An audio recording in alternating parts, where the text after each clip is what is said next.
బాబు నాయుడు గారికి హృదయపూర్వక నమస్కారాలు. పార్లమెంట్ సభ్యులకి, గౌరవ పార్లమెంట్ సభ్యులకి, శాసనసభ్యులకి హృదయపూర్వక నమస్కారాలు. తెలుగు భాష దినోత్సవం కోసం ఇక్కడికి విచ్చేసిన ప్రముఖులు, పండితులు ప్రతి ఒక్కరికి పేరు పేరున నా హృదయపూర్వక నమస్కారాలు. మాతృభాష గురించి మాట్లాడుకోవాలి అంటే మన భాష గురించి మాట్లాడుకోవాలంటే, మన తెలుగు గురించి, మన మాతృభాష గురించి మాట్లాడుకోవాలంటే ఇంగ్లీష్ నేర్చుకోవడం తప్పేం కాదు. దాన్ని కూడా డెవలప్ చేసుకోవాలి. దాన్ని కూడా మనం నిర్లక్ష్యం చేయట్లేదనే దుస్థితికి మనందరం చేరిపోయాం. మన భాష గురించి, మన భాష మీద మక్కువ కానీ మమకారం కానీ చూపించడమే పాపం, నేరం అయిపోయింది. దానికి కారణం మనలోని భయం. అది గత ప్రభుత్వం కొన్ని నిర్ణయాలు తీసుకోవచ్చు. అంతకుముందు ఎవరైనా సరే, ఇట్స్ నాట్ అబౌట్ ఒక ప్రభుత్వానికి కాదు, కానీ ఏ ప్రభుత్వానికైనా సరే బాధ్యత ఆంగ్లం ఇది ఒక సమాజంలో ఉన్న సమస్య అంటే ఆంగ్లం మాట్లాడకపోతే తప్ప వాళ్ళకి ప్రతిభావంతులు కాదు, మేధస్సు లేదనే ఒక దుస్థితికి మనం అందరం ఒక ఆలోచన ధోరణి చేరిపోయింది. దీనిని కొన్ని దశాబ్దాలుగా ఒక్కొక్కరు బద్దలు కొడుతూ వచ్చారు. మనకి తెలుగు వ్యాకరణంగా నేర్చుకోవాలంటే బాగా బాధాకరమైంది ఏంటంటే, స్కూల్స్లో ఉన్నప్పుడు కానీ తెలుగు అధ్యాపకుల్ని వెటకారం చేయటం, సరైన తెలుగు మాట్లాడుతుంటే దానివల్ల ఏదో ఒక కామెడీ, ఒక వినోదం కలిగించే విధంగా ఉంది తప్ప నిజంగా తెలుగు భాష తాలూకు ఔన్నత్యం కానీ దాని గొప్పతనం కానీ అది చాలా పాపులర్ దీంట్లో తగ్గిస్తూ వచ్చాం. మనం అక్కడ మనందరం కూడా దీంట్లో బాధితున్నాం. కేవలం పోయిన ప్రభుత్వం ఒక్కటే బాధ్యత కాదు, మనలో ప్రతి ఒక్కరికి మన భాషని గౌరవం చూపించాల్సిన బాధ్యత మనందరి మీద ఉంది. ఇది నిజంగా చాలా దుస్థితి. ఎన్నిసార్లు మాట్లాడుకున్నా మనం నిజంగా గిడుగు వెంకటరామమూర్తి గురించి, వారి గురించి ఎంతమందికి ఇప్పుడున్న వర్తమాన ఈ కంటెంపరీ గ్రూప్ తెలియకపోవచ్చు యువతకి. ఆయన గురించి చదివినప్పుడల్లా ఎంత కదిలిపోతుంటే, అసలు ఉదాహరణ చెప్పాలంటే గిడుగు రామమూర్తి గారు అసలు తెలుగు పండితులు కాదు. ఆయన ఇంగ్లీష్ టీచర్. ఆయన హిస్టారియన్. ఆయన విద్యార్థులకి హిస్టరీ, ఆంగ్లం నేర్పించిన వ్యక్తి. ఆయన తెలుగు భాష మీద అసలు ఆయన దృష్టి పెట్టలేదు. కానీ హిస్టరీ దీంట్లో ఏదో ఒక టెంపుల్కి వెళ్తే ఆ టెంపుల్ ఒక ప్రత్యేకమైన ఒక కలిపిన ఒక భాష పత్రాలు ఉంటే ఆ టెంపుల్ మీద అది అర్థం చేసుకోవడానికి ఒక ప్రయత్నం చేసి అప్పుడు ఆయన చదివి దాని మీద అది దీన్ని మరుగైపోయిన భాష, ఇది ఎవరు చదవలేరు, దేవతల భాష అంటే అది కాదని చెప్పి ఆయన నేర్చుకొని, ఆయన ఎక్కడో మన లండన్ నుంచి కొన్ని మ్యాగజైన్స్ ఇంపోర్ట్ చేసుకొని పర్లాకిమిడి మహారాజు వారి సహకారంతో అవన్నీ చదివి అలా ఆయన పరిశోధకుడు. అలాగే గిడుగు వెంకటరామమూర్తి గురించి చెప్పాలంటే ఆయన మామూలు పోరాట యోధుడు కాదు. ఆయన ఏదో మనం కూర్చోబెట్టి మనకి తెలుగు భాషని ముందుకు తీసుకెళ్ళినోడే కాదు, ఆయన తెలుగు కోసం, తెలుగు జాతి కోసం పరితపించిపోయిన వ్యక్తి. ఎవరైతే తనకు అండగా నిలబడ్డారో పర్లాకిమిడి మహారాజు గారిని, ఆయనతోనే గొడవ పెట్టుకున్న వ్యక్తి. అంటే అంత తపన పడిపోయే వ్యక్తి. ఈ రోజున మనం గిడుగు వెంకటరామమూర్తి గురించి, మనం రామమూర్తి గారి గురించి తెలుగు భాషని వాడుక భాషలో తీసుకొస్తున్నాం అనుకుంటున్నాం, కానీ దానికంటే ముందు ఆయన సవర భాష కోసం ప్రయత్నం చేసిన వ్యక్తి. సవర భాష కోసం ఆయన ఎన్ని సంవత్సరాలు వదిలేశారు ఆయన జీవితాన్ని. ఆయన సొంత నిధులు ఖర్చు పెట్టి, అసలు టోటల్గా ఎవరు కలవకూడదు, సవర్లతో కలవలేము, కొండ జాతి వాళ్ళతో పని లేదు, ఈ కుల వివక్ష చాలా పీక్స్లో ఉన్న దశలో, అలాంటి సమయంలో ఆయన సవర్ల కోసం తపన పడి, సవరులు దోపిడీకి గురవుతున్నారు సవర సమాజం, వారి దోపిడిని అరికట్టడం కోసం వాళ్ళకి ఎవరికైనా మన మైదాన ప్రాంతం నుంచి వచ్చి డబ్బులు ఇస్తూ ఉంటే వాళ్ళు ఎంత ఎక్స్ప్లాయిట్ చేయబడుతున్నారు, ఎంత దోపిడీకి గురవుతున్నారు ఆయన వాళ్ళకి తెలియట్లేదని చెప్పి వాళ్ళ మీద ఉన్న మక్కువతో ఆయన సవరణకి అర్థం చేయడానికి వాళ్ళు జరుగుతున్న దోపిడీకి ఆయన సవర భాష నేర్చుకొని మరి వాళ్ళలో వ్యాకరణం, పుస్తకాలు ఇన్ని కృషి చేశాను.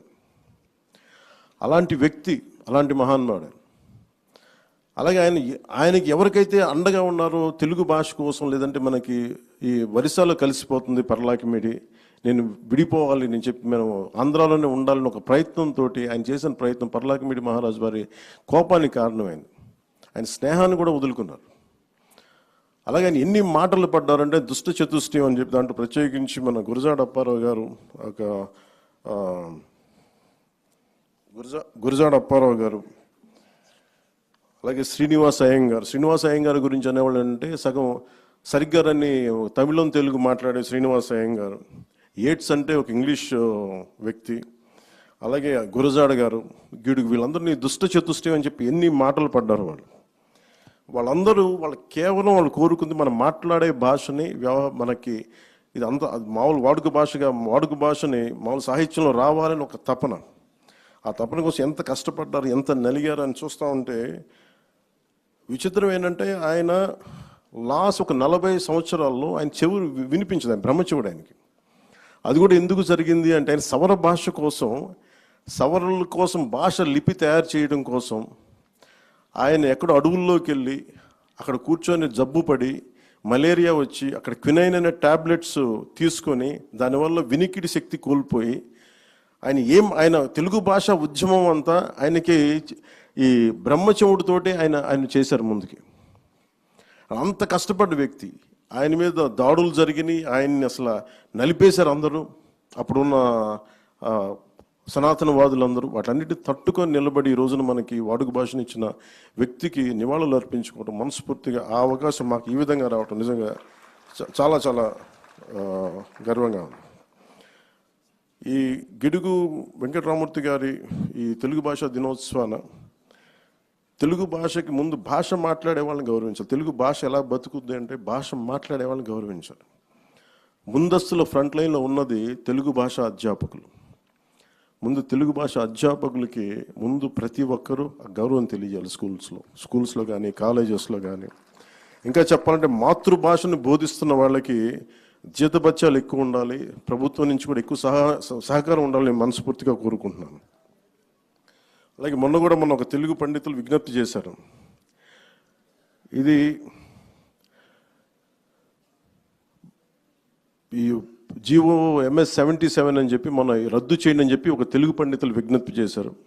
గౌరవ ముఖ్యమంత్రి గారి దృష్టికి కూడా తీసుకొస్తున్నాను. ఈ జీవో MS 77ని రద్దు చేయమని తెలుగు పండితులు అందరూ కోరుకుంటున్నారు సార్. ఒకసారి మీ దృష్టికి తీసుకొస్తున్నాను. ఇది భాషా పండితులకి తీవ్రమైన అన్యాయం జరుగుతుందని చెప్పి MA Telugu main subject optional సబ్జెక్ట్గా తీసుకున్న వారికి కూడా వాళ్ళు ఈ చాలా సమస్యలు ఉన్నాయి నా దృష్టికి తీసుకొచ్చి అది కూడా ఒకసారి మీ దృష్టికి తీసుకొస్తా ఉన్నాను. ఇది ప్రత్యేకించి మేము కోరుకుంటాం. నేను వ్యక్తిగతంగా తెలుగు భాష నేను పూర్తి తెలుగులో మాట్లాడడానికి ఆంగ్ల పదాలు లేకుండా తెలుగు మాట్లాడాలంటే ఎంత నలుగుతున్నానో నాకు అర్థమవుతుంది. ఇబ్బందిగా ఉంటుంది. ఒక ఇంగ్లీష్ పదం లేకుండా అదే మరాఠీ తీసుకుంటే ఒక్క ఆంగ్ల పదం లేకుండా మరాఠీ మాట్లాడచ్చు. తమిళ్ తీసుకుంటే నేను చాలామంది తమిళులతో మాట్లాడుతూ ఉంటే వాళ్ళు ఒక క్రమ పద్ధతిలో ఆంగ్ల పదాలు మేము వాడం, పూర్తి శుద్ధ తమిళ్ ఉండాలని చెప్పి వాళ్ళు కొత్త పదాలు కనిపెట్టి దానిని ప్రతిసారి దాని ప్రాచుర్యంలోకి తీసుకొస్తారు. మనం అంత ప్రయత్నం చేస్తామో లేదో నాకు తెలియదు కానీ, అంత కుదురుదో లేదో తెలియదు కానీ, మనకున్న మాండలికాలు మనకున్న దీనివల్ల ఖచ్చితంగా మాతృభాషకి మటుకు మనం చాలా పెద్దపీట వేయకపోతే మనం చేతులు మనమే నాశనం చేసుకునే వాళ్ళం అవుతాం. అలాగే ముఖ్యంగా యువత పిల్లలకు కూడా ఇంగ్లీష్ మాట్లాడితేనే చదువులు కాదు, ఇంగ్లీష్ కావాలి అవసరం. చెప్తాను, ఎవరి గురించే చదువుకున్నాం, మన గిడుగు రామూర్తి గారు ఆయన ఇంగ్లీష్ టీచర్ కానీ తెలుగు భాషను వదల. ఆయన స్ఫూర్తి నిజంగా తీసుకోవాలంటే ఇంగ్లీష్ ఉండాలి కానీ ఇంగ్లీష్ కోసం పడి చచ్చిపోకూడదు. అంటే ఇంగ్లీష్ లేకపోతే మన బతుకులు లేవు, అట్లా ఏం అవసరం లేదు, కానీ ఇంగ్లీష్ అవసరం అంతే. అంతేగాని ఇంగ్లీష్లో చదివితేనే మన తెలివితేటలు వస్తాయి, ఇంగ్లీష్లో చదవకపోతే రావు అనేది ఆ దుస్థితి నుంచి మనం అందరం కూడా దీన్ని బయటపడాలి. ఈ సందర్భంగా ప్రతి ఒక్కరిని కోరుకుంటూ ఆయన నిజంగా ఎంత బాధ వేసిందంటే ఆయన చివరి దశలో ఆయన వినికిడి జ్ఞానం లేక ఆయనకి ఒక మైక్ లాంటిది పెట్టుకుని ఎవరైనా మాట్లాడితే ఆయన చెవులు అరిచేవారంట. అట్లా ఆయన వాళ్ళ అబ్బాయిలు కూడా చెప్తా ఉంటారు, ఏదో ఒక పుస్తకాలు చదివాను.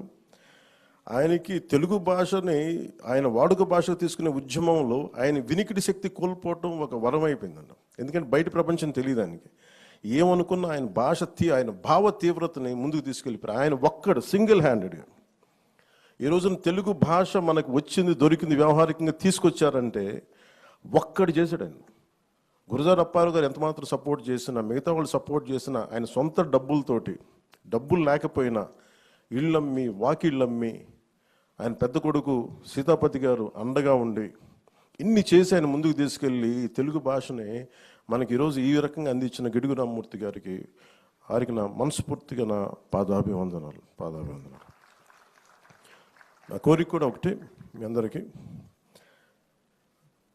తెలుగు భాష వ్యాకరణం మరింత నా ఉద్దేశం, నేను చాలా ప్రయత్నాలు చేశాను వ్యక్తిగతంగా. సూర్యరాయేంద్ర నిఘంటువుని 80లో ప్రచురించారు.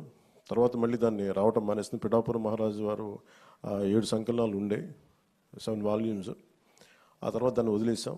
నేను ప్రయత్నం కూడా చేశాను ఇక్కడ మన లోకల్ స్థానిక కృష్ణ మన విజయవాడలో ఉండే ప్రచురణకర్తలతో మాట్లాడి నేను ఈ రోజున మీకు మాటిస్తున్నాను. అది ప్రభుత్వం మన చంద్రబాబు గారి దృష్టికి తీసుకెళ్ళి, గౌరవ ముఖ్యమంత్రి చంద్రబాబు గారి దృష్టికి తీసుకెళ్ళి సూర్యరాయేంద్ర నిఘంటువు ఆయన ఈ భాషా దినోత్సవం సందర్భంగా ఈ సూర్యరాయేంద్ర నిఘంటువుని ఖచ్చితంగా ప్రాచుర్యం తిరిగి పునర్ముద్రణ జరగాలి. దానికి మనస్ఫూర్తిగా కృషి చేస్తాం, దాన్ని ముందుకు తీసుకొస్తామని మీకు మాటిస్తూ మరోమారు గిడుగు వెంకటరామూర్తి గారికి వారికి కృతజ్ఞతలు, వారికి నమస్కారాలు తెలియజేసుకుంటూ సెలవు తీసుకున్నాను. జై హింద్. హృదయపూర్వక ధన్యవాదాలండి. ఇప్పుడు